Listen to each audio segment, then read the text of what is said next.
El aire de Monterrey golpeó el rostro de Elena Vázquez como una bofetada del pasado. 15 años habían transcurrido desde que abandonó esta ciudad, huyendo de los recuerdos que la atormentaban. Ahora, a los 35 años, regresaba como una periodista reconocida, pero por dentro seguía siendo la hermana mayor que no pudo salvar a Diego. El puente de la Unidad se alzaba ante ella como una cicatriz de acero y concreto sobre el río Santa Catarina. Sus torres gemelas perforaban el cielo gris de octubre, y el viento que corría entre sus cables producía un silbido que le erizaba la piel. Elena apretó su grabadora digital y respiró profundo. 5 suicidios en 2 meses, murmuró, revisando sus notas. Todos jóvenes, todos en el mismo punto del puente. Su teléfono vibró. Era Raúl, su editor en Ciudad de México. ¿Ya llegaste, Elena?, preguntó su voz áspera a través del auricular. Sí, estoy frente al puente. Raúl, esto no es solo una nota. Hay algo más aquí. Lo sé, por eso te envié. Tu hermano, perdón, no quise, está bien, interrumpió Elena, aunque su voz se quebró ligeramente. Diego murió aquí hace 15 años. Si hay una conexión, la voy a encontrar. Colgó y caminó hacia la entrada del puente.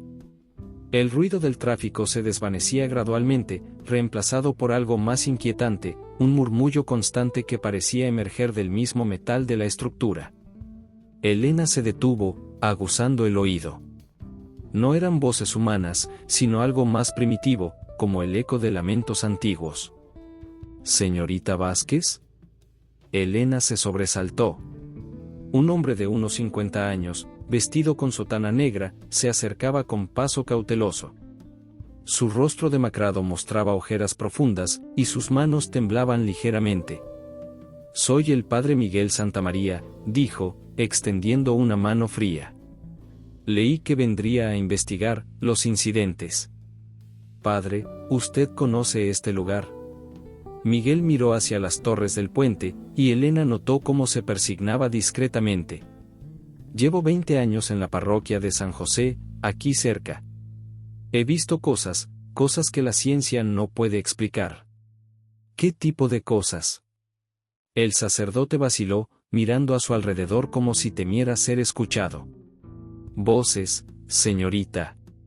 Voces que llaman a los jóvenes en las noches de luna nueva. 3 de los muchachos que murieron habían venido a confesarse conmigo días antes. Todos decían lo mismo, escuchaban a sus seres queridos muertos llamándolos desde el puente. Elena sintió un escalofrío. Diego había mencionado algo similar en su última llamada telefónica. Padre, necesito hablar con las familias de las víctimas. ¿Puede ayudarme? Hay alguien más que debe conocer primero, dijo Miguel. El doctor Alejandro Herrera. Es psiquiatra en el hospital universitario. Ha estado tratando a los supervivientes. ¿Supervivientes? Sí. No todos mueren, señorita Vázquez. Algunos saltan y regresan. Pero regresan cambiados. Elena siguió al padre Miguel por las calles empedradas del barrio antiguo. Las casas coloniales se alzaban como testigos silenciosos de siglos de historia, sus fachadas de colores deslavados contrastando con el cielo cada vez más oscuro. El aroma de tortillas recién hechas se mezclaba con el olor a lluvia que se aproximaba. El hospital universitario era un edificio moderno que desentonaba con la arquitectura colonial circundante. En el 5º piso, encontraron al doctor Herrera en su consulta, un hombre de 40 años con cabello prematuramente canoso y ojos que reflejaban una fatiga profunda. Padre Miguel me habló de usted, dijo Herrera, estrechando la mano de Elena. Periodista de investigación, ¿verdad? Así es. Doctor, ¿qué puede decirme sobre los supervivientes del puente? Herrera se recostó en su silla, frotándose las sienes. En términos clínicos, sufren de alucinaciones auditivas severas, episodios psicóticos y tendencias suicidas recurrentes.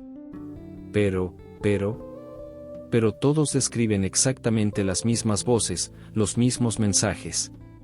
Eso no es normal en casos de psicosis individual. Elena sacó su grabadora. ¿Puedo grabar nuestra conversación? Por supuesto. Mire, señorita Vázquez, soy un hombre de ciencia. No creo en fantasmas ni maldiciones. Pero hay algo en ese puente que está afectando neurológicamente a las personas susceptibles. ¿Susceptibles a qué? A la pérdida, al dolor, a la culpa. Todos los afectados han perdido a alguien cercano recientemente. Elena sintió que el aire se le escapaba de los pulmones. Diego había perdido a su mejor amigo en un accidente automovilístico solo 2 meses antes de su muerte.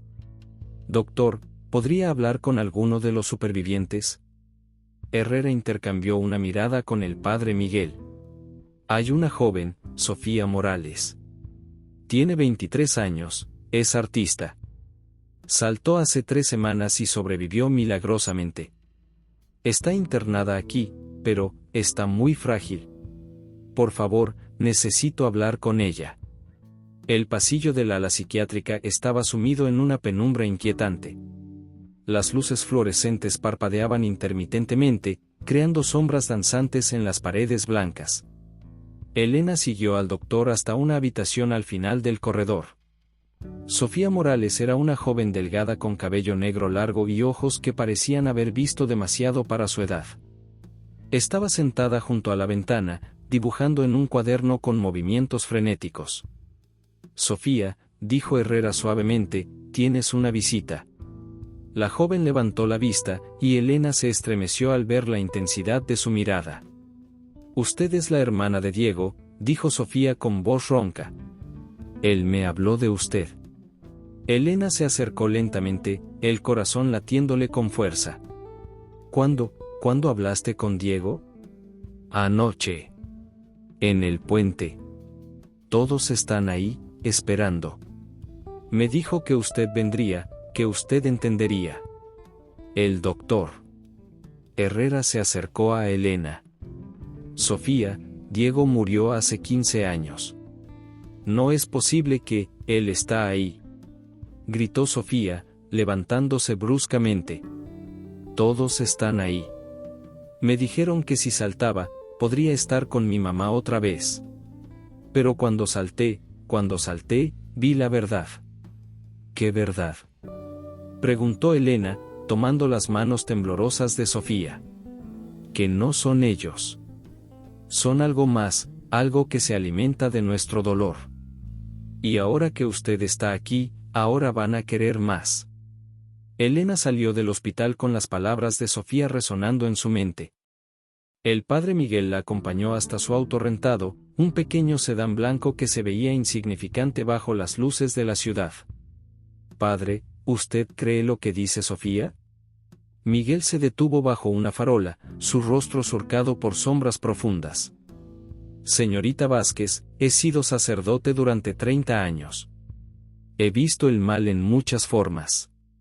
Lo que hay en ese puente, no es de este mundo. Elena arrancó el motor, pero antes de partir, bajó la ventanilla. Padre, una última pregunta. ¿Por qué cree que regresé realmente? Miguel la miró con ojos llenos de compasión y temor. Porque él la está llamando, Elena. Diego la está llamando a casa. Mientras conducía hacia su hotel, Elena no pudo evitar mirar por el espejo retrovisor hacia el puente de la unidad, que se alzaba iluminado contra la noche. Y por un momento, juró haber escuchado una voz familiar susurrando su nombre en el viento. La madrugada encontró a Elena despierta en su habitación del Hotel Ancira, rodeada de fotografías, recortes de periódicos y notas dispersas sobre la cama. Había pasado la noche investigando en Internet, buscando patrones en las muertes del puente. Sus ojos ardían por la falta de sueño, pero su mente estaba más alerta que nunca. El café del room service llegó acompañado del periódico local. En la portada, una fotografía del puente de la unidad con el titular, Quinto suicidio en 2 meses alarma a las autoridades. Elena leyó el artículo mientras sorbía el café amargo. Las víctimas, Roberto Maldonado, 19 años, Carmen Elizondo, 22, Javier Sánchez, 25, María Fernanda Ruiz, 20, y el más reciente, Luis Alberto Garza, 24. Todos jóvenes, todos con historias de pérdidas recientes. Su teléfono sonó. Era un número local. ¿Señorita Vázquez? Soy Esperanza Maldonado, la madre de Roberto. El padre Miguel me dio su número. La voz de la mujer temblaba con una mezcla de dolor y esperanza desesperada. Señora Maldonado, lamento mucho su pérdida. ¿Podríamos hablar? Sí, por favor. Hay cosas que necesita saber sobre mi hijo. Cosas que la policía no quiso escuchar. Elena se vistió rápidamente y condujo hacia la colonia Independencia, donde vivía la familia Maldonado. La casa era modesta, con paredes de ladrillo pintadas de azul cielo y un pequeño jardín donde crecían nopales y bugambilias. Esperanza Maldonado era una mujer de 50 años, con el cabello recogido en un chongo y manos curtidas por el trabajo. Roberto era un buen muchacho, comenzó Esperanza, sirviendo café de olla en tazas de barro. Estudiaba ingeniería en el TEC, trabajaba medio tiempo para ayudar con los gastos. Pero después de que murió su novia en ese accidente, ¿qué tipo de accidente? Un choque en la carretera a Saltillo. Iba con unas amigas a un concierto. Roberto se culpaba porque habían peleado esa mañana y ella se fue enojada. Elena tomó notas mientras Esperanza continuaba. Las últimas semanas, Roberto actuaba extraño. Decía que escuchaba a Mariana llamándolo, que ella le pedía perdón y quería que estuvieran juntos otra vez. Yo pensé que era el dolor, ¿sabe? Pero una noche lo seguí. ¿A dónde? Al puente. Eran como las 2 de la madrugada. Lo vi parado en la orilla, hablando con alguien que yo no podía ver. Cuando lo confronté, me dijo que Mariana le había dicho que si saltaba en luna nueva, podrían estar juntos para siempre. Elena sintió un escalofrío. Luna nueva. El mismo patrón que había notado en sus investigaciones. Señora Maldonado, ¿Roberto mencionó algo más? ¿Algún detalle específico? Esperanza se levantó y regresó con una caja de zapatos llena de pertenencias de su hijo. Encontré esto en su cuarto después de que pasó. Era un cuaderno lleno de dibujos extraños, símbolos que parecían aztecas, figuras humanas cayendo desde una gran altura, y repetidas veces, la imagen de un hombre con armadura española extendiendo la mano hacia las figuras que caían. ¿Roberto sabía algo de historia prehispánica? Nada. Él estudiaba ingeniería mecánica. Nunca le interesó la historia. Elena fotografió los dibujos con su teléfono. Había algo familiar en esos símbolos, algo que había visto en sus investigaciones sobre la historia de Monterrey. Después de despedirse de Esperanza, Elena visitó a otras 3 familias. Los testimonios eran inquietantemente similares, jóvenes que habían perdido a seres queridos, que comenzaron a escuchar voces, que dibujaban símbolos extraños y que mencionaban encuentros en el puente durante las noches de luna nueva. Por la tarde, regresó al hospital para ver a Sofía. La encontró en la sala de terapia ocupacional, pintando con acuarelas. Su obra era perturbadora, un puente negro sobre un río rojo, con figuras espectrales flotando alrededor de las torres. Sofía, ¿puedes contarme exactamente qué escuchaste en el puente? La joven dejó el pincel y miró a Elena con ojos que parecían mucho más viejos que sus 23 años. Al principio era la voz de mi mamá. Murió de cáncer hace 6 meses. Me decía que me extrañaba, que quería abrazarme otra vez. Pero después escuché otras voces. ¿Qué otras voces? Voces antiguas, hablando en un idioma que no entendía pero que de alguna manera sí comprendía. Me mostraron imágenes en mi mente, sacrificios, sangre, un hombre con armadura que hacía tratos con demonios. Elena mostró a Sofía las fotografías de los dibujos de Roberto. ¿Has visto estos símbolos antes? Sofía palideció y comenzó a temblar. Los veo en mis sueños. Y cuando estoy despierta también. Mire. Sofía levantó su blusa, revelando que tenía los mismos símbolos tatuados en su piel con lo que parecía ser tinta de bolígrafo. No recuerdo haberme hecho esto, susurró. Pero aparecen cada noche. El doctor Herrera se acercó a ellas, habiendo escuchado la conversación. Elena, necesito hablar con usted en privado. En su oficina, Herrera cerró la puerta y se dirigió a un archivero. He estado documentando todos los casos relacionados con el puente durante los últimos 5 años. No solo los suicidios, sino también los intentos, los reportes de actividad paranormal, todo. Sacó una carpeta gruesa llena de documentos. Mire esto. Los incidentes aumentan dramáticamente durante las lunas nuevas, pero hay algo más. Cada víctima había perdido a alguien exactamente entre 1 y 6 meses antes de su muerte. Elena revisó los documentos. Los patrones eran innegables. Doctor, ¿usted ha perdido a alguien recientemente? Herrera se quedó en silencio por un momento largo. Mi esposa. Cáncer de páncreas. Hace 4 meses. ¿Ha escuchado voces? Cada noche, admitió con voz quebrada. Por eso estoy estudiando esto tan obsesivamente. Estoy tratando de entender qué está pasando antes de que sea demasiado tarde para mí también. Elena sintió una conexión profunda con este hombre que luchaba contra las mismas fuerzas que habían destruido a su hermano. Doctor, ¿estaría dispuesto a acompañarme al puente esta noche? Es luna nueva. Herrera la miró con una mezcla de terror y determinación. Sí. Pero no iremos solos. Necesitamos al padre Miguel. Esa noche, los 3 se encontraron en el estacionamiento cerca del puente. El padre Miguel llevaba una bolsa con agua bendita, crucifijos y un libro de oraciones. El doctor Herrera traía equipo de grabación y medición electromagnética. Elena llevaba su grabadora y una cámara. El puente se alzaba ante ellos como una catedral gótica contra el cielo estrellado. No había luna visible, y la oscuridad parecía más densa de lo normal. El viento había cesado completamente, creando un silencio antinatural. ¿Escuchan eso?, preguntó Elena mientras caminaban hacia el centro del puente. Era un murmullo constante, como si miles de voces susurraran al mismo tiempo. El doctor Herrera revisó sus instrumentos. Los niveles electromagnéticos están fuera de escala. Esto no es normal. El padre Miguel comenzó a rezar en latín, pero su voz se quebró cuando el murmullo se intensificó. De repente, Elena escuchó una voz clara y familiar. Elena, hermana. Se detuvo en seco. Era la voz de Diego, exactamente como la recordaba. Elena, ven conmigo. Te he estado esperando tanto tiempo.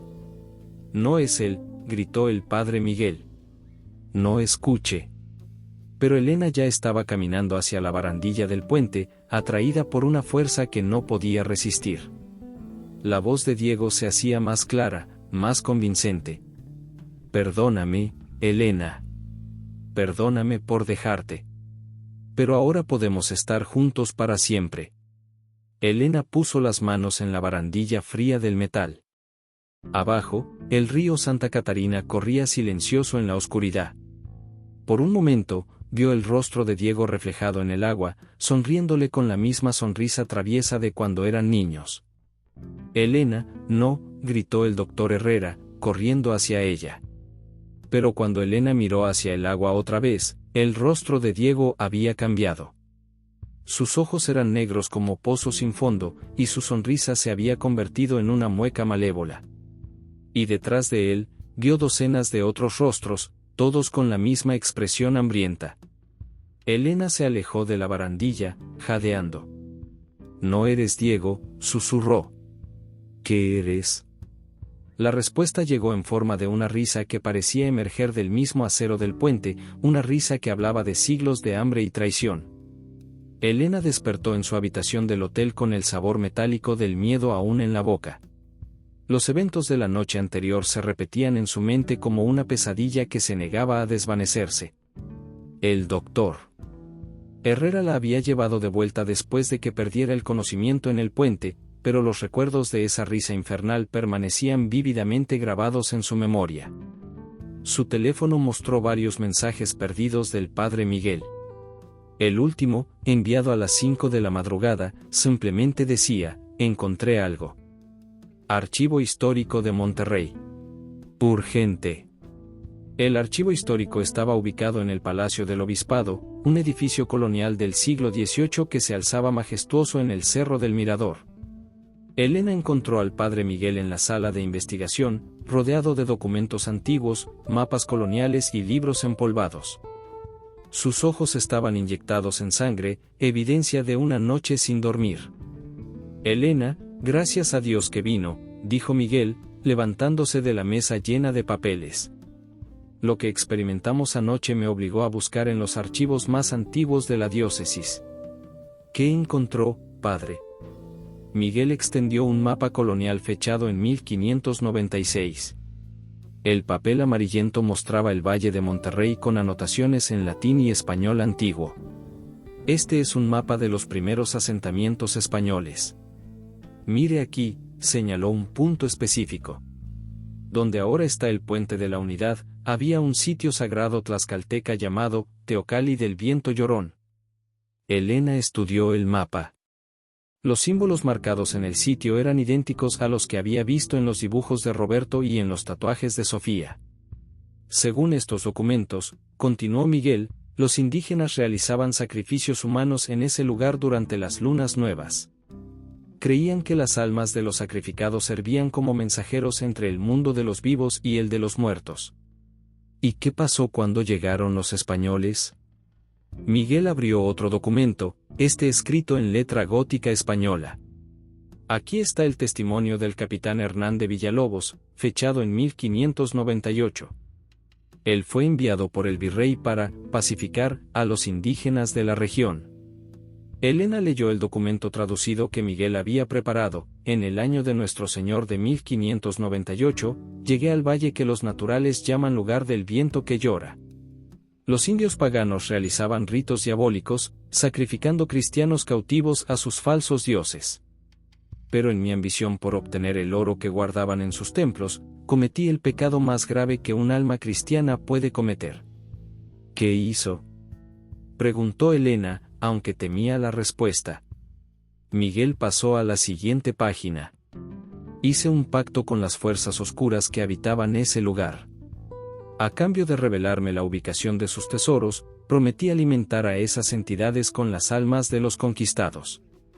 Pero el pacto exigía más, mi propia alma quedaría atada a ese lugar por la eternidad, sirviendo como guardián y cazador de nuevas almas para saciar su hambre infinita.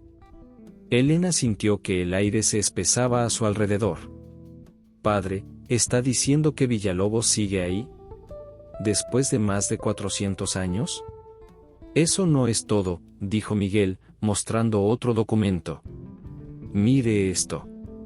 Es un informe del obispo Fray Diego de Montemayor, fechado en 1599. El documento describía eventos sobrenaturales en el sitio, apariciones espectrales, voces que llamaban a los colonos durante las noches sin luna, y una serie de suicidios misteriosos que obligaron a la iglesia a bendecir el área y construir una capilla sobre el sitio sagrado. La capilla funcionó durante casi 300 años, explicó Miguel. Pero fue demolida en 1890 para construir el primer puente sobre el río. Y desde entonces, los suicidios regresaron, completó Elena. Exacto. Y empeoraron cuando construyeron el Puente de la Unidad en 2003. La estructura moderna de alguna manera amplificó el poder de Villalobos. Elena fotografió todos los documentos mientras Miguel continuaba su explicación. Hay algo más, Elena. Encontré esto en los archivos secretos del Vaticano.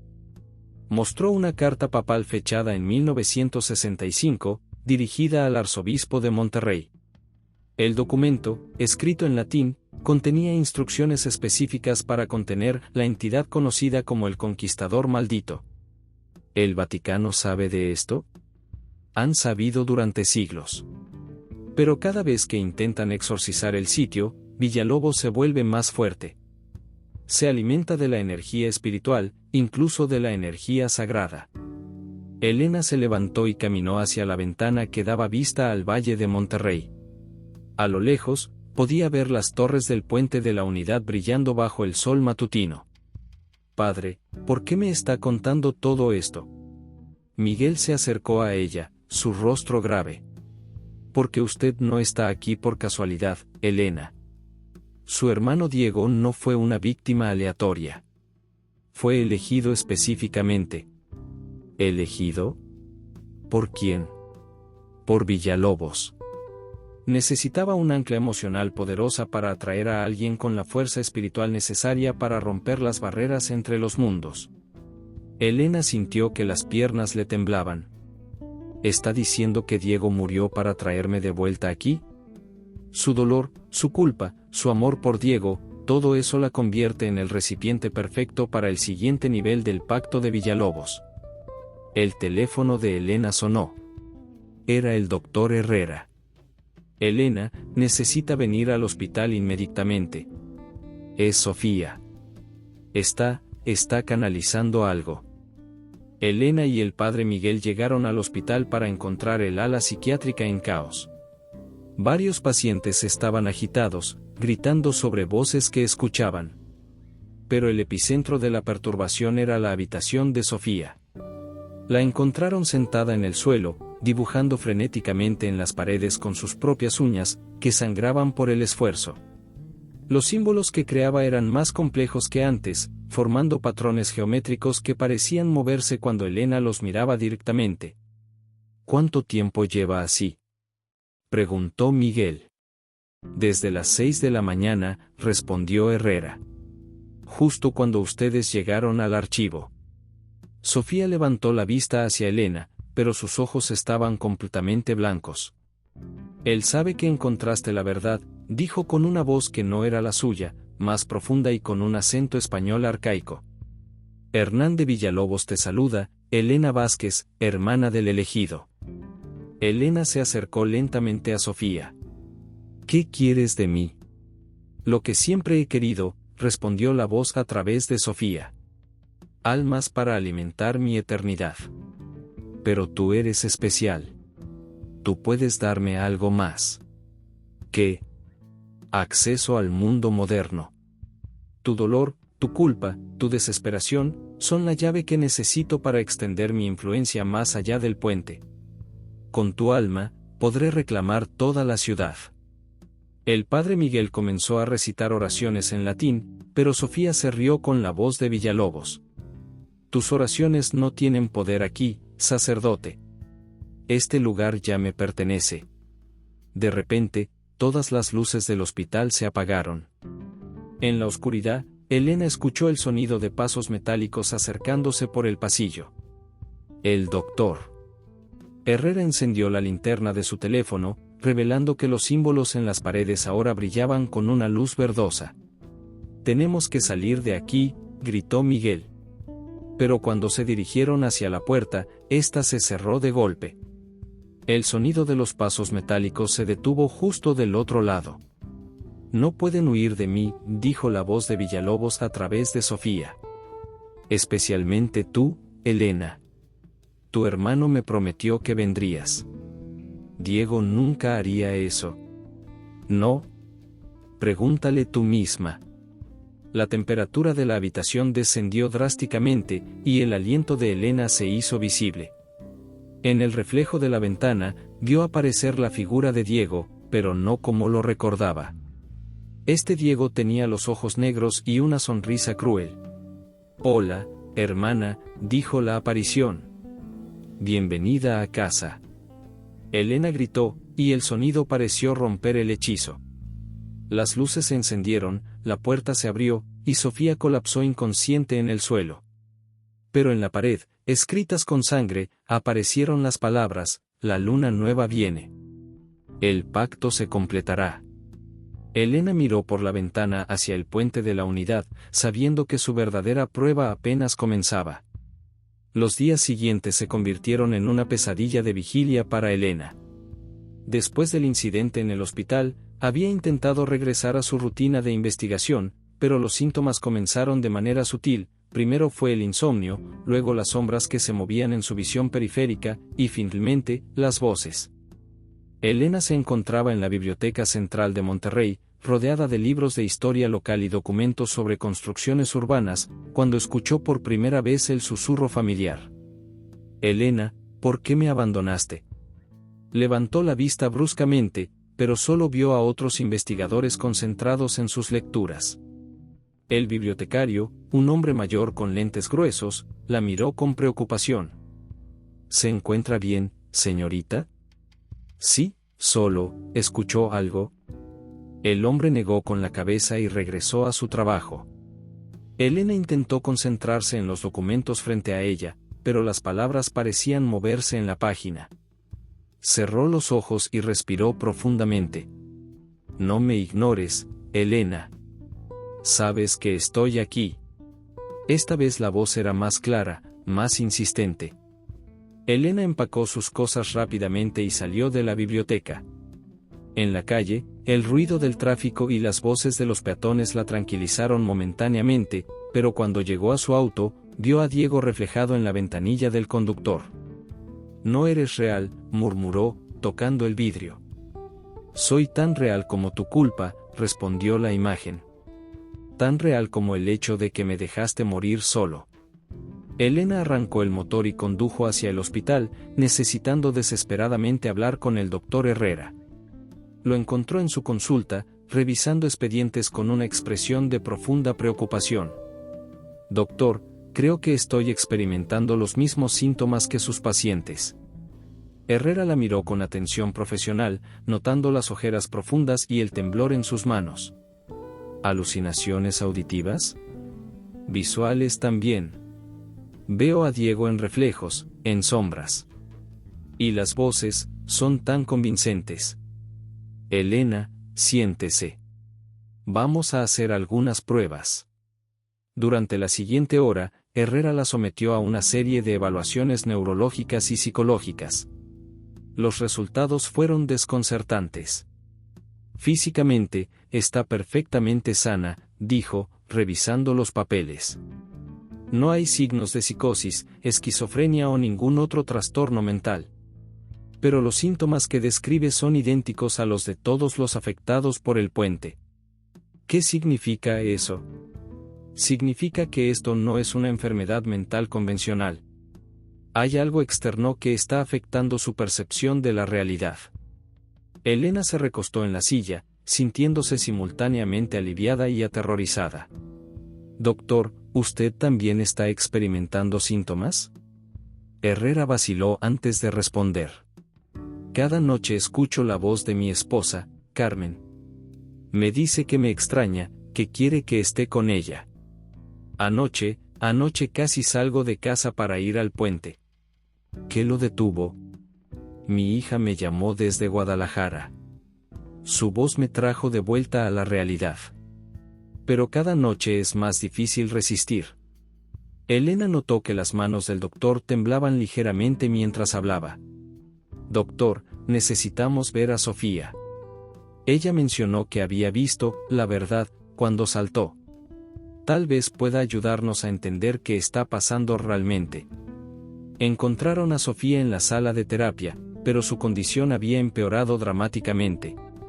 Estaba sentada en una esquina, meciéndose hacia adelante y hacia atrás, susurrando constantemente en un idioma que ninguno de ellos reconocía. «Sofía», dijo Elena suavemente, acercándose. «Soy Elena. ¿Puedes escucharme?». La joven levantó la vista, y Elena se sobresaltó al ver que sus ojos habían cambiado de color, de café a un verde dorado que parecía brillar con luz propia. «Él está creciendo más fuerte», dijo Sofía con voz ronca. «Cada alma que toma, cada persona que sucumbe a las voces, le da más poder. Sofía, cuando saltaste del puente, dijiste que viste la verdad». «¿Qué viste?». «Vi el origen», respondió, agarrando las manos de Elena con fuerza sorprendente. Vi cuando Hernán de Villalobos hizo el pacto original. Pero no fue solo con demonios, Elena. Fue con algo mucho más antiguo. ¿Qué quieres decir? Los aztecas no fueron los primeros en usar ese lugar. Hay algo enterrado allí, algo que ha estado durmiendo durante milenios. Villalobos no hizo un pacto con el diablo, despertó a algo que nunca debió ser despertado. El doctor Herrera se acercó, tomando notas. Sofía, ¿puedes describir lo que viste? Una criatura de hambre pura. No tiene forma física, pero se alimenta de emociones humanas, dolor, desesperación, culpa. Villalobos le prometió un banquete eterno a cambio de poder y riqueza. Elena sintió un escalofrío recorrer su espina dorsal. ¿Y ahora qué quiere? Libertad, susurró Sofía. Ha estado atrapado en ese lugar durante siglos, pero con cada alma que consume, puede extender su influencia. Elena, tú eres la llave que necesita para liberarse completamente. ¿Por qué yo? Porque tu dolor es el más puro, el más intenso. Tu culpa por la muerte de Diego es como un faro que atrae a la criatura. Y porque tienes algo que los otros no tenían. ¿Qué? Fuerza de voluntad. La criatura quiere convertirte, pero también te teme. Si pudieras resistir completamente a su influencia, podrías debilitarla lo suficiente para... Sofía se detuvo abruptamente, sus ojos regresando a su color normal. ¿Para qué, Sofía? No lo sé. No puedo recordar más. Pero Elena, ten cuidado. Cada vez que escuches las voces, cada vez que veas a Diego, la criatura se vuelve más fuerte y tú más débil. Esa noche, Elena intentó dormir en su habitación del hotel, pero las voces se intensificaron. No solo era Diego ahora, escuchaba a sus padres muertos, a amigos de la infancia, a personas que había amado y perdido. Todas le decían lo mismo, que la extrañaban, que querían estar con ella, que todo sería mejor si simplemente fuera al puente. A las 3 de la madrugada, Elena se encontró caminando por las calles de Monterrey en pijama, dirigiéndose inconscientemente hacia el puente de la Unidad. No recordaba haber salido del hotel, pero ahí estaba, descalza en el pavimento frío, siguiendo una compulsión que no podía controlar. Ven a casa, Elena. Ven a casa. La voz de Diego era tan real que podía sentir su aliento en el oído. Elena se detuvo en una esquina, luchando contra la compulsión. No eres real, dijo en voz alta, atrayendo miradas extrañas de los pocos transeúntes nocturnos. Soy tan real como tu necesidad de estar conmigo. Tan real como el hecho de que nunca me has perdonado por dejarte.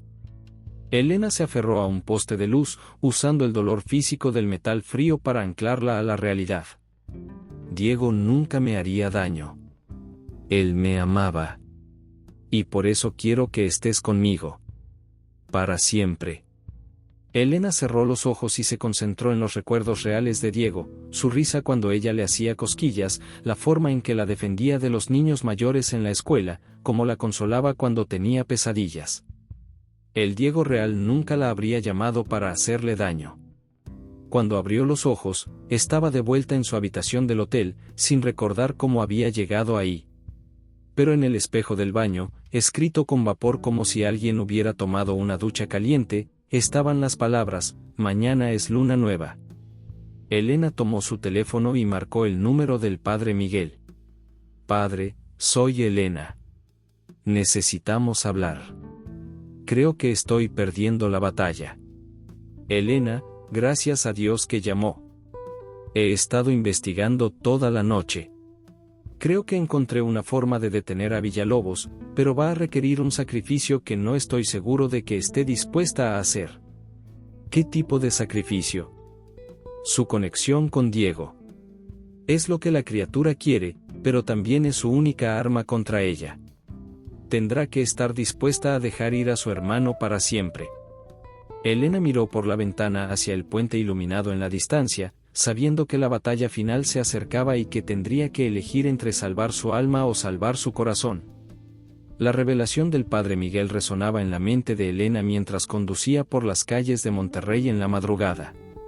La ciudad parecía diferente ahora, como si una sombra invisible se hubiera extendido sobre ella.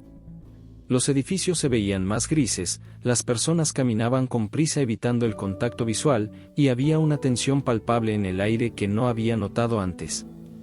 Elena decidió investigar más profundamente en la comunidad. Si Villalobos estaba extendiendo su influencia, tenía que haber más víctimas de las que conocían oficialmente. Comenzó visitando las colonias cercanas al puente, Independencia, Centro, Barrio Antiguo. En una pequeña cafetería del Barrio Antiguo, Elena entabló conversación con la dueña, una mujer de 60 años llamada Doña Carmen. «Ay, señorita, desde que construyeron ese puente maldito, este barrio ya no es el mismo», dijo Carmen mientras servía café de olla. «La gente actúa extraño, especialmente los que han perdido familiares». «¿Extraño cómo?» «Salen de noche, caminan como sonámbulos hacia el río. Mi vecino, don Rodolfo, perdió a su esposa el año pasado. Ahora lo veo todas las noches parado en su azotea, mirando hacia el puente, hablando solo». Elena tomó notas mentales y pidió la dirección de don Rodolfo. Lo encontró exactamente como Carmen había descrito, un hombre de 70 años parado en su azotea, mirando fijamente hacia el puente de la Unidad. Don Rodolfo lo llamó desde la calle. El hombre bajó lentamente, como si despertara de un trance. «¿Quién es usted?» «Soy periodista. Estoy investigando el puente. ¿Podríamos hablar?» Rodolfo la invitó a pasar. Su casa estaba llena de fotografías de una mujer elegante de cabello blanco. «Mi esperanza», dijo, acariciando una de las fotos. 50 años de matrimonio. Murió durmiendo, sin dolor. Debería estar agradecido, ¿pero qué, don Rodolfo? Pero ella me habla todas las noches. Me dice que está sola, que me necesita. Y yo quiero ir con ella». Elena notó que las manos del hombre temblaban, y sus ojos tenían la misma mirada vidriosa que había visto en otros afectados. «¿Ha pensado en ir al puente?» «Todas las noches.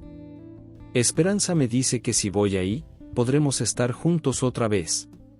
Pero algo me detiene, tal vez el miedo, tal vez la cobardía».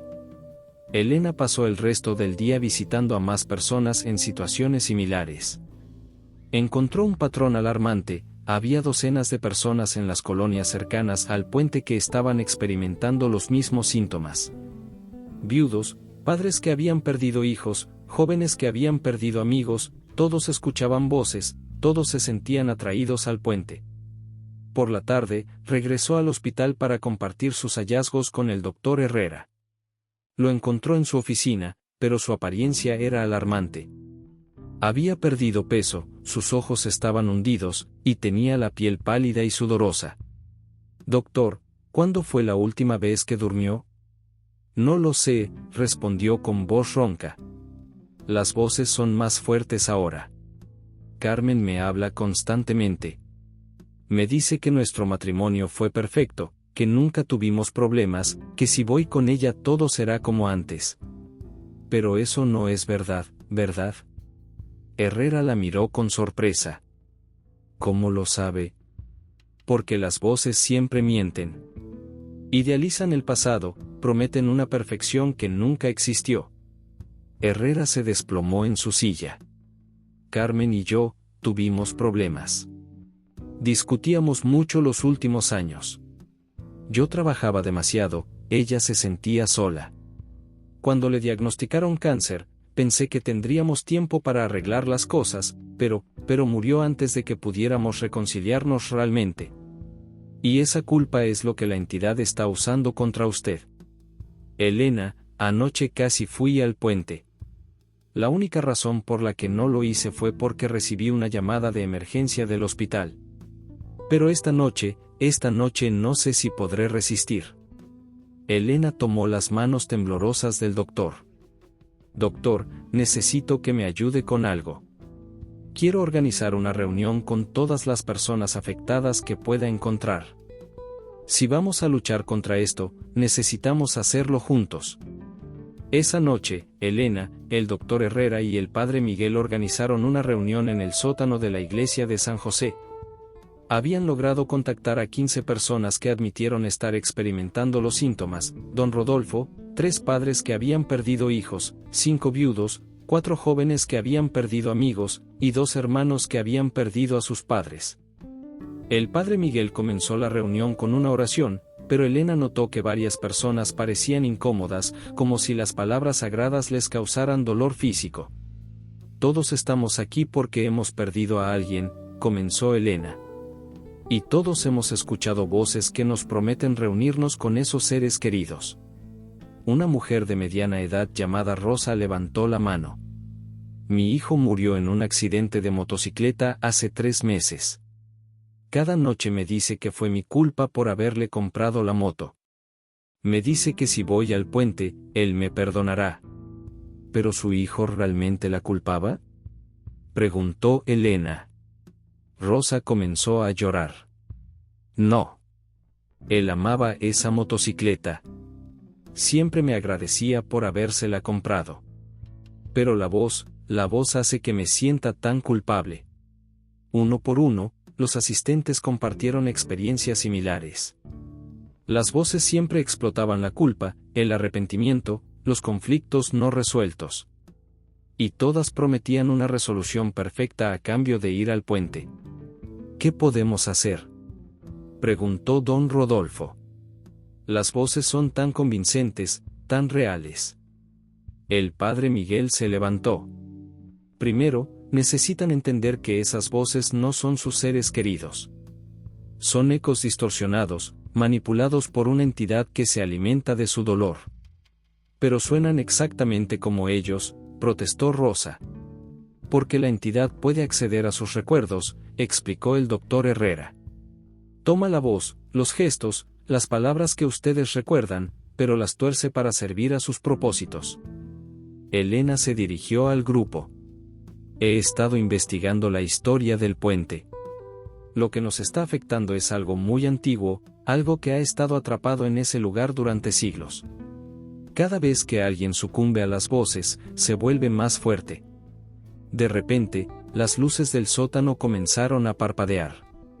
La temperatura descendió notablemente, y todos pudieron escuchar un murmullo que parecía venir de las mismas paredes. Está aquí, susurró Rosa, temblando.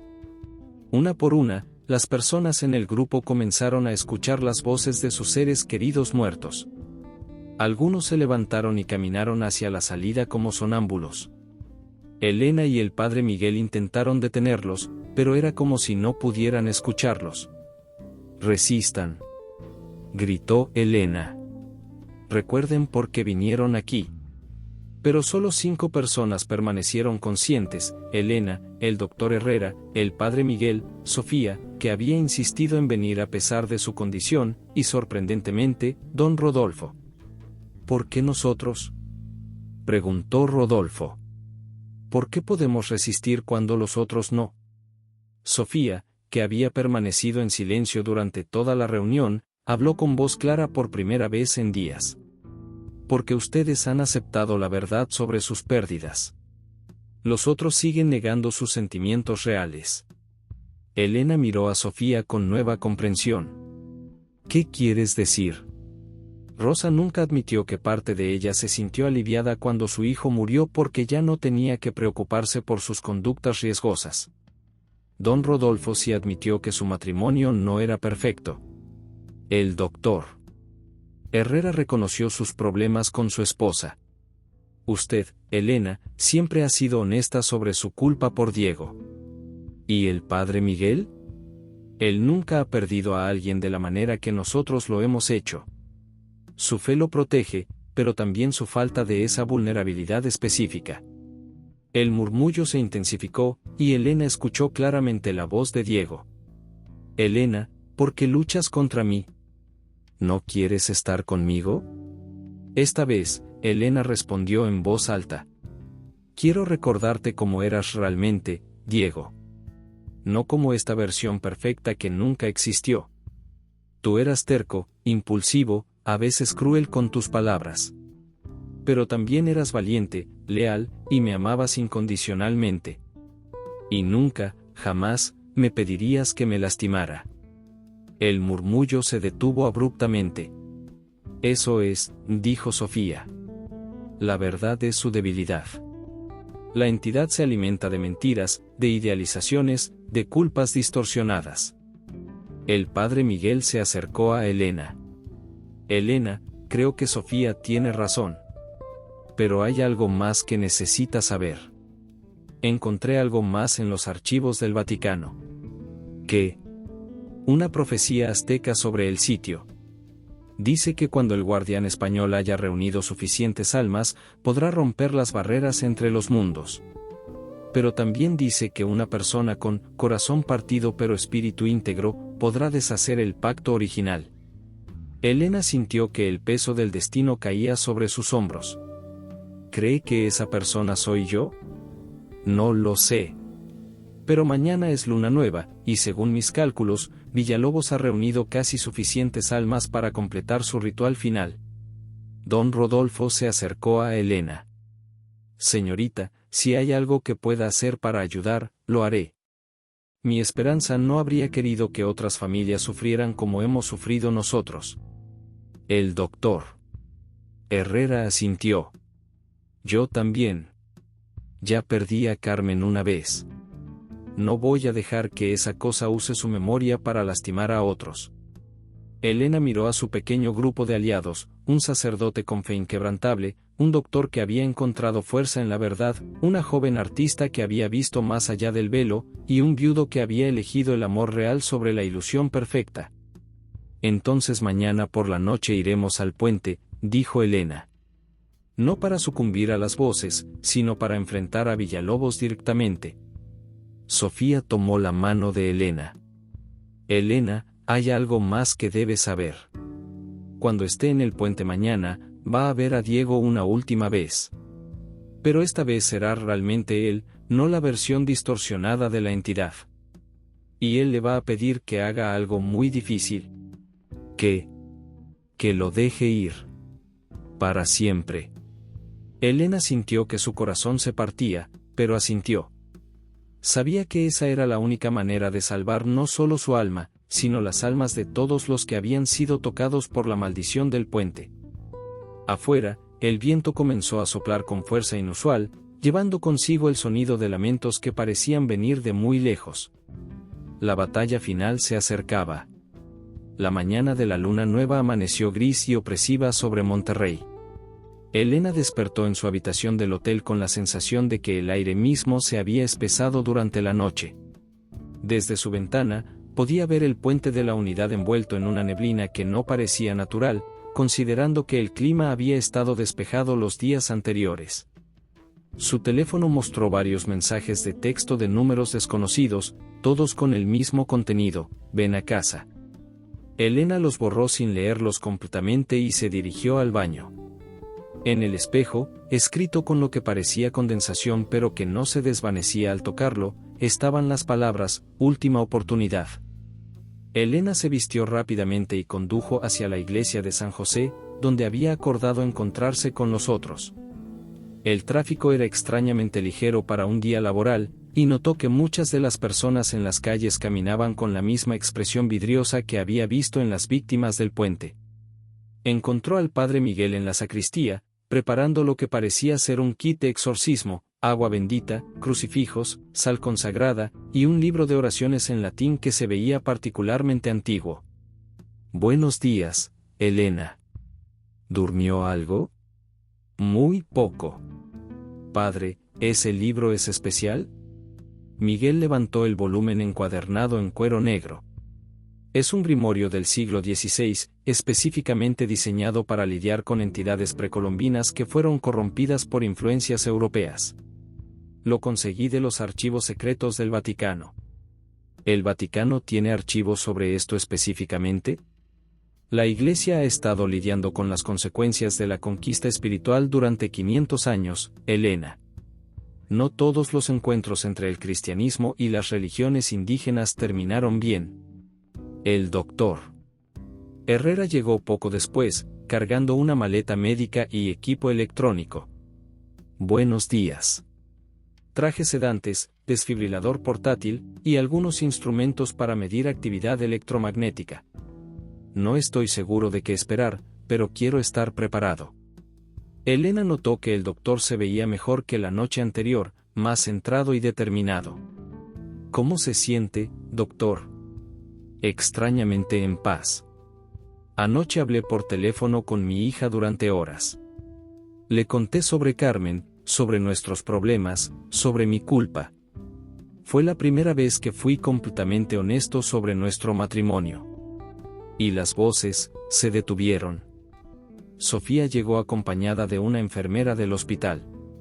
Su apariencia había mejorado notablemente, sus ojos habían recuperado su color natural y parecía más presente. Elena, necesito contarle algo importante antes de que vayamos al puente. ¿Qué es? Anoche tuve una visión, pero esta vez fue diferente.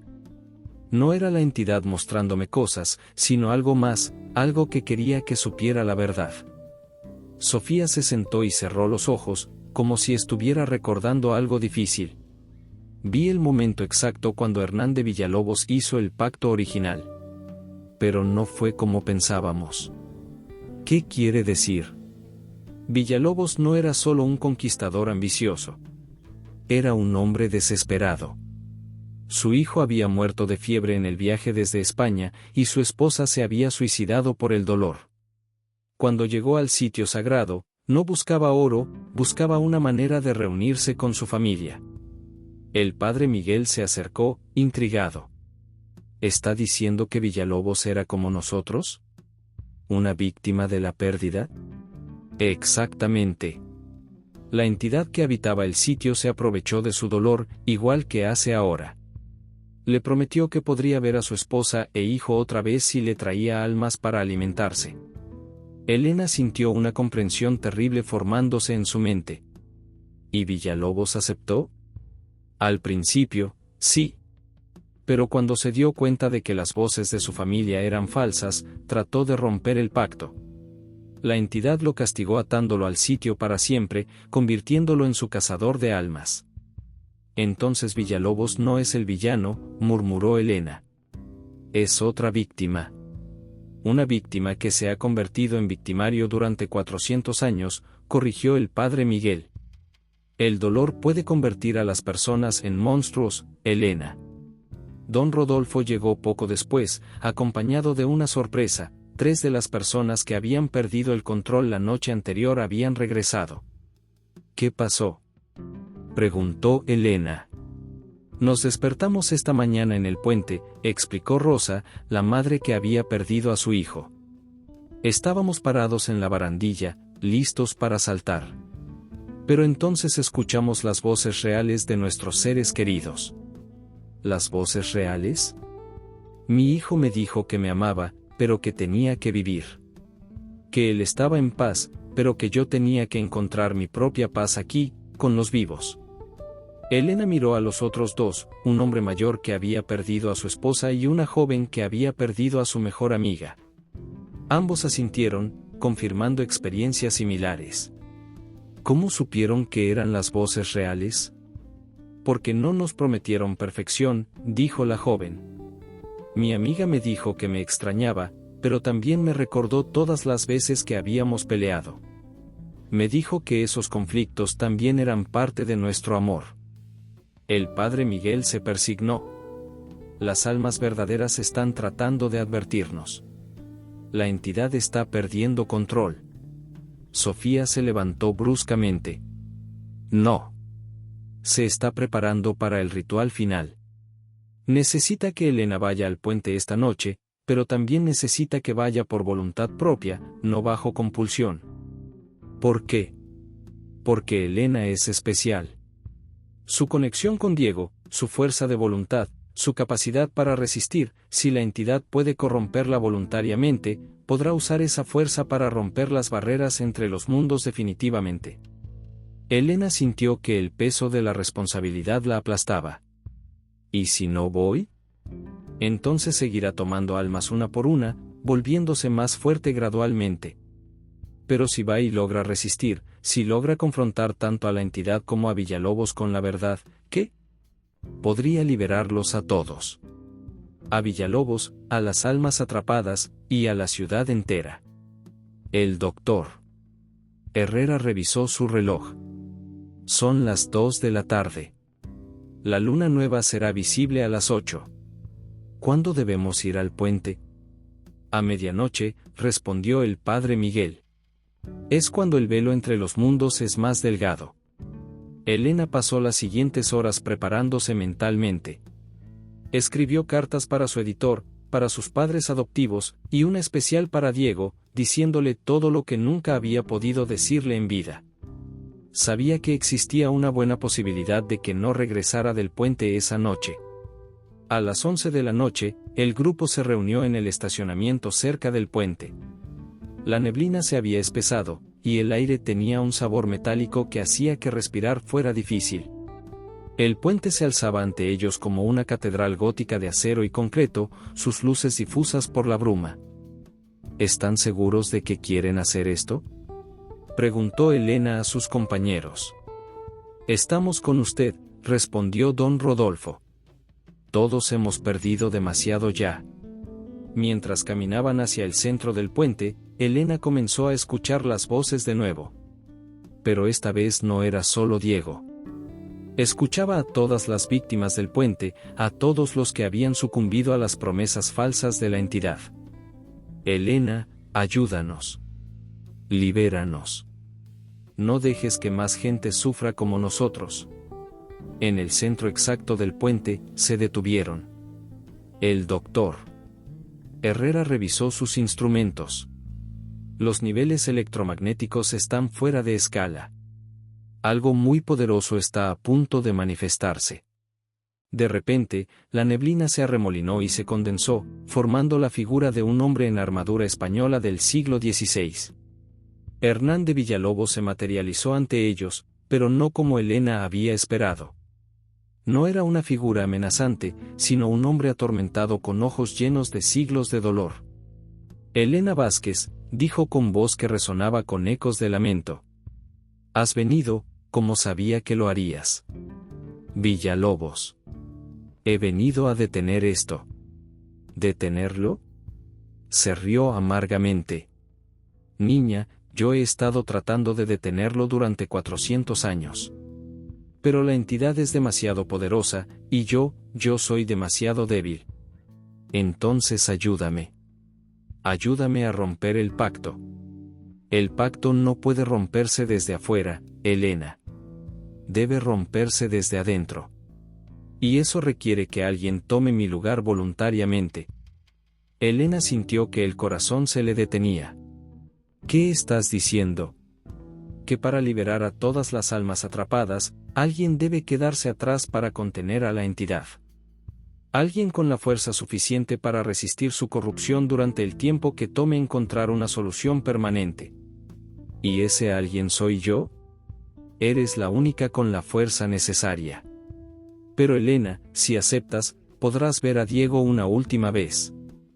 El Diego real, no la versión corrompida que la entidad ha estado usando. Elena miró a sus compañeros, viendo en sus rostros la misma determinación que sentía en su corazón. ¿Cuánto tiempo tendría que quedarme? No lo sé.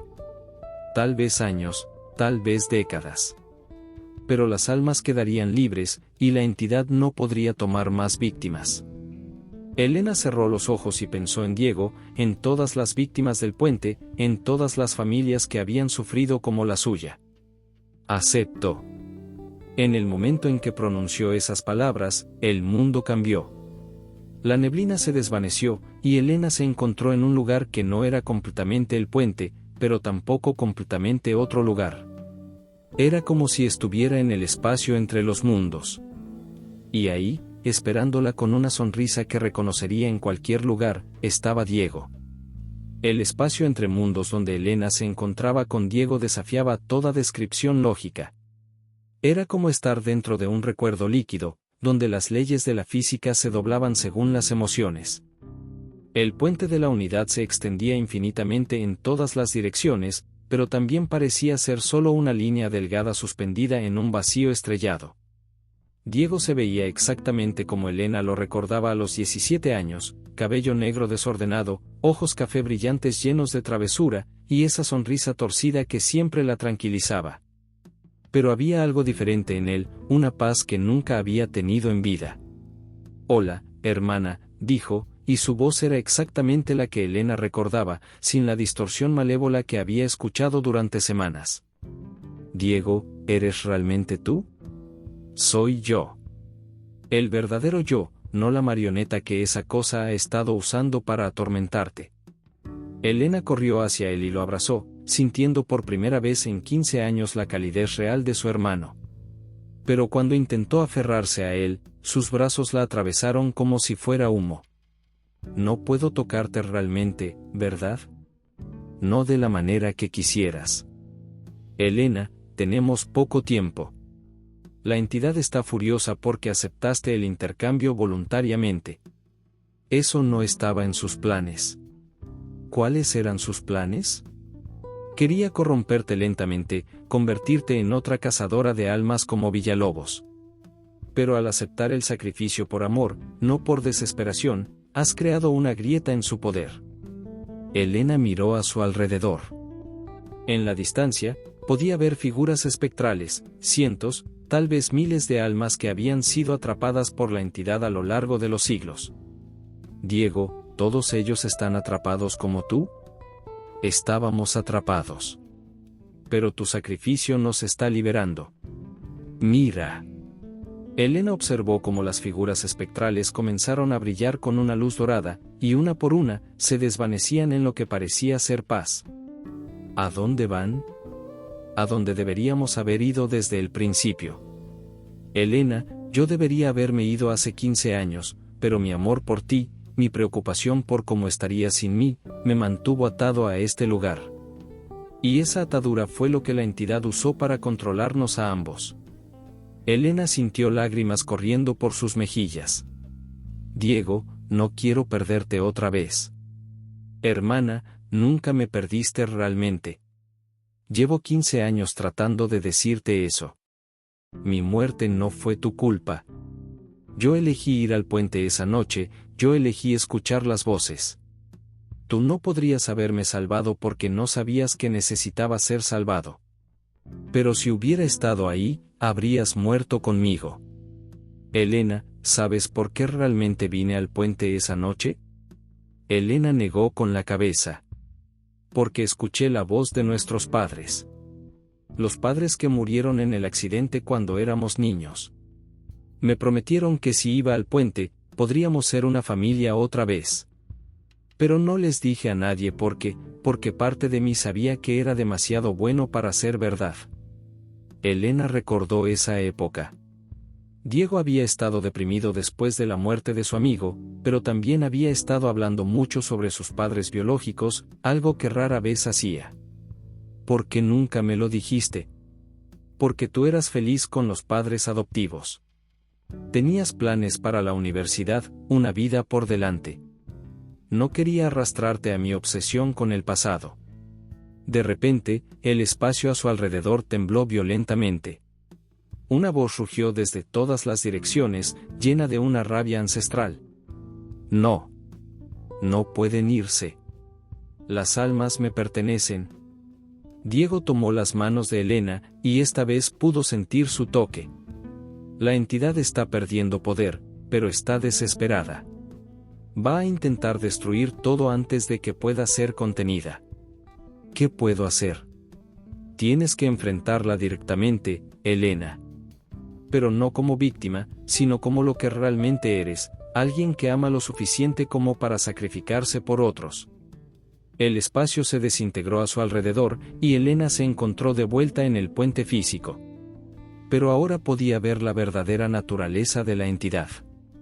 No era el demonio que había imaginado, sino algo mucho más primitivo y terrible, una masa de hambre pura, de necesidad desesperada, de dolor tan antiguo que había olvidado su origen. Sus compañeros estaban a su alrededor, pero parecían estar congelados en el tiempo. Solo Elena podía moverse libremente. Elena Vázquez, rugió la entidad, pensaste que podrías engañarme. Pero ahora tomaré tu alma por la fuerza. No, dijo Elena, sorprendiéndose por la firmeza de su propia voz. No puedes tomarla por la fuerza.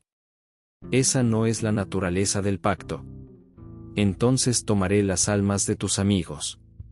Elena vio cómo tentáculos de sombra se extendían hacia el padre Miguel, el doctor Herrera, Sofía y los otros. Pero en lugar de sentir miedo, sintió una claridad cristalina. No. No puedes tomarlos tampoco. Porque ellos eligieron estar aquí por amor, no por desesperación.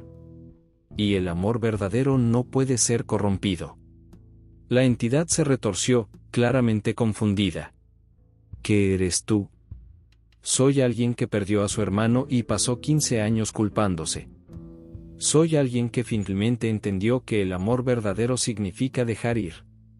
Y soy alguien que está dispuesta a quedarse aquí contigo, no como tu víctima, sino como tu guardiana. No entiendo. Tú tampoco eres malvado por naturaleza, ¿verdad? Eres hambre, necesidad, dolor. Pero el dolor puede sanarse si se enfrenta con amor en lugar de con miedo. Elena se acercó a la masa de sombra que era la entidad. ¿Cuánto tiempo has estado solo? ¿Cuánto tiempo has estado hambriento?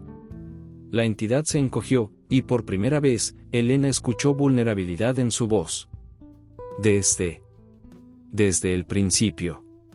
Desde que los primeros humanos sintieron pérdida. Soy el eco de todos los corazones rotos, de todas las despedidas no dichas. Entonces no necesitas más almas. Necesitas sanación. Elena extendió su mano hacia la entidad. Déjame ayudarte. No como sacrificio, sino como compañía. Podemos aprender juntos cómo transformar el dolor en algo que no lastime a otros. La entidad vaciló, y Elena pudo sentir siglos de confusión y soledad emanando de ella. ¿Por qué harías eso? Porque alguien me enseñó que el amor verdadero significa quedarse, incluso cuando es difícil. Incluso cuando duele. En ese momento, Elena sintió la presencia de Diego una última vez. Estoy orgulloso de ti, hermana. Pero no tienes que quedarte. Hay otra manera. ¿Cuál? Enséñale lo que aprendiste. Enséñale que el dolor puede transformarse en compasión, que la pérdida puede convertirse en amor más profundo. Elena entendió. Se dirigió a la entidad con una nueva comprensión. ¿Quieres que te enseñe? ¿Quieres aprender cómo sentir sin destruir?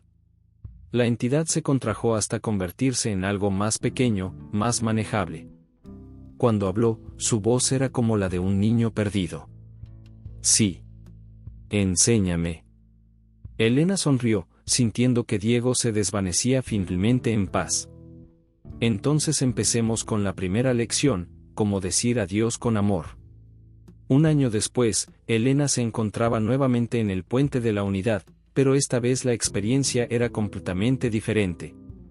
El sol de la mañana bañaba la estructura de acero con una luz dorada, y el viento que corría entre los cables producía una melodía suave en lugar de los lamentos espectrales que había escuchado antes. A su lado estaba Sofía, quien había recuperado completamente su estabilidad mental y ahora trabajaba como terapeuta de arte para personas en duelo. En sus manos llevaba un ramo de flores blancas que depositarían en el memorial que habían construido en el centro del puente. ¿Cómo se siente estar aquí otra vez?, preguntó Sofía. Diferente, respondió Elena. Pacífico. Como si finalmente hubiera encontrado el cierre que buscaba. El memorial era una placa de bronce con los nombres de todas las víctimas conocidas del puente, rodeada por un pequeño jardín de plantas nativas que el doctor Herrera había ayudado a diseñar. Las palabras grabadas en la placa decían, en memoria de aquellos que partieron demasiado pronto, y en honor a aquellos que aprendieron a transformar el dolor en amor. El doctor Herrera se acercó a ellas, acompañado por su hija María, quien había venido desde Guadalajara para la ceremonia del primer aniversario. Buenos días, Elena. ¿Cómo va el libro?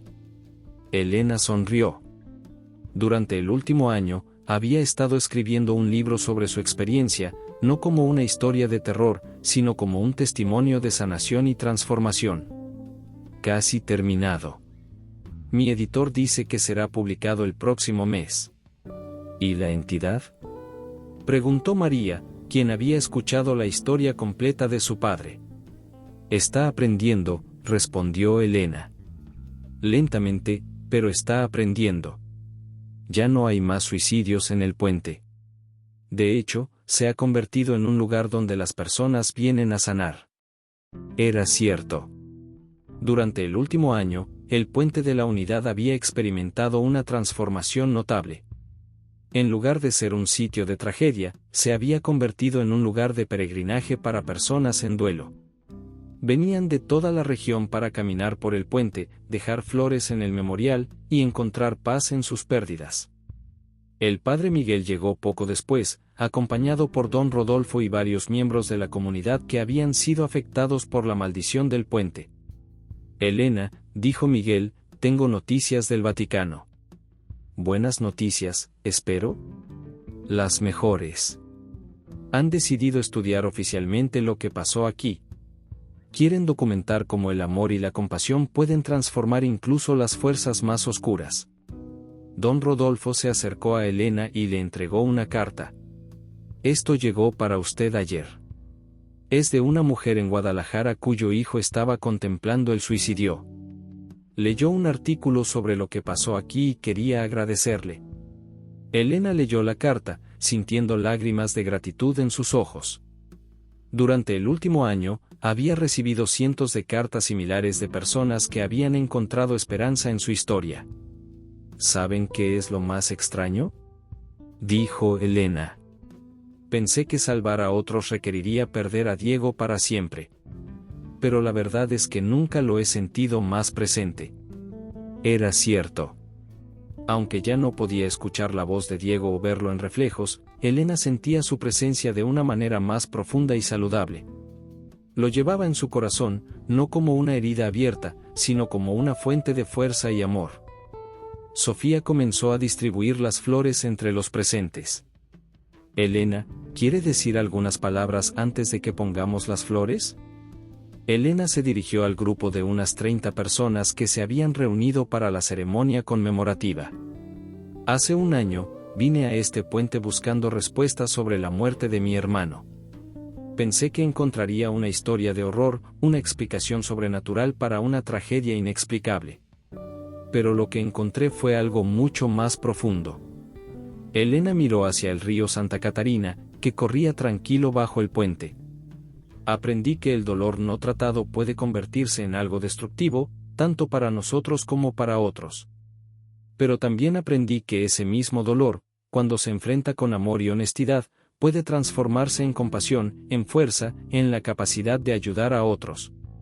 La entidad que atormentaba este lugar no era malvada por naturaleza.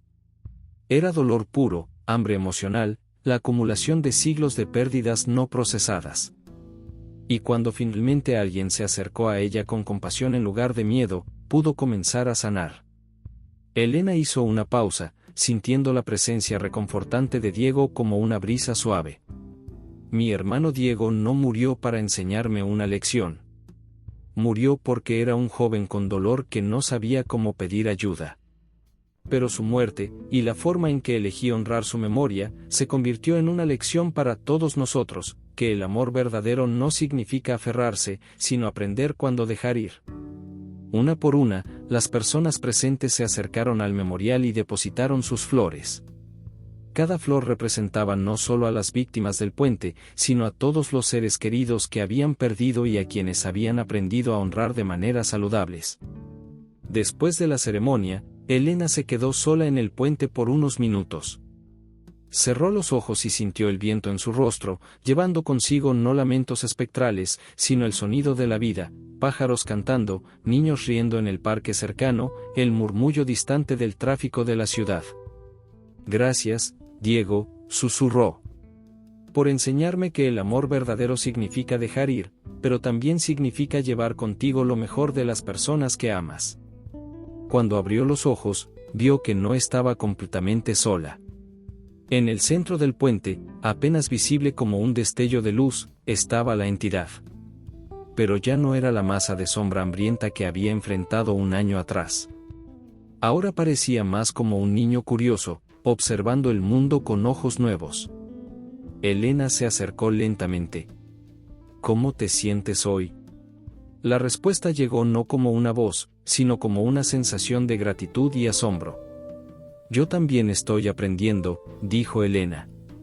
Cada día es más fácil recordar a Diego con alegría en lugar de dolor. Y cada persona que ayudamos a sanar nos ayuda a sanar también. La entidad brilló más intensamente por un momento, y Elena sintió una ola de afecto puro.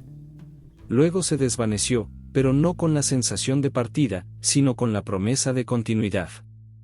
Elena caminó hacia su auto, donde Sofía la esperaba. ¿Lista para ir a la radio?, preguntó Sofía. Elena asintió. Tenían una entrevista programada en una estación local para hablar sobre el programa de apoyo para personas en duelo que habían establecido en la ciudad. Sofía, ¿alguna vez imaginas cómo habría sido tu vida si nunca hubieras ido al puente esa noche? Sofía reflexionó por un momento. Probablemente habría seguido cargando con mi dolor en silencio, pintando cuadros oscuros y sintiéndome perdida. Pero ahora ayudo a otras personas a encontrar colores en su oscuridad. No cambiaría eso por nada. Mientras conducían hacia la estación de radio, Elena miró por última vez hacia el puente de la Unidad en el espejo retrovisor. Ya no lo veía como un lugar de tragedia, sino como un símbolo de transformación. Un recordatorio de que incluso los lugares más oscuros pueden convertirse en faros de esperanza cuando se abordan con amor y comprensión. El libro de Elena sería publicado el mes siguiente con el título Susurros de Sanación, cómo el amor transforma el dolor. Pero más importante que el libro eran las vidas que habían cambiado, las familias que habían aprendido a procesar su duelo de manera saludable, los jóvenes que habían encontrado alternativas al suicidio, y la comunidad entera que había aprendido que la sanación es posible cuando se enfrenta el dolor con compasión. Y en algún lugar entre los mundos, Diego sonreía, finalmente en paz, sabiendo que su hermana había encontrado no solo el cierre que buscaba, sino también su propósito, ayudar a otros a transformar su dolor en amor, su pérdida en compasión, y su desesperación en esperanza. El puente de la Unidad seguía alzándose sobre el río Santa Catarina, pero ahora era verdaderamente lo que su nombre prometía, un puente que unía no solo las orillas de un río, sino los corazones rotos con la posibilidad de sanación, y las almas perdidas con el camino de regreso a casa.